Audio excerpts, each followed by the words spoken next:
পাবনার চর বলরামপুর খটখটি পাড়ায় ক্রিকেট খেলাকে কেন্দ্র করে হাতাহাতির এক পর্যায়ে স্থানীয় জনগণ ঘটনাটি মীমাংসা করলেও পরবর্তীতে জিয়ার নেতৃত্বে তাদের বাসাবাড়ির উপর অতর্কিত হামলা হয় এবং হামলার সময় উপস্থিত ব্যক্তিরা বাধা দিতে গেলে তাদেরকে কুপিয়ে এবং লাঠিপেটা করে জখম করা হয়।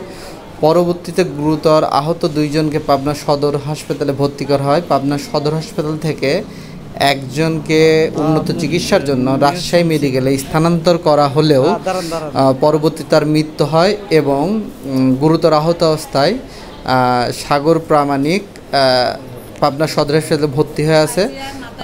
তার অবস্থা সম্পর্কে ডাক্তারের কাছে জানতে চাইলে ডাক্তার বলে তার অবস্থা স্থিতিশীল আছে।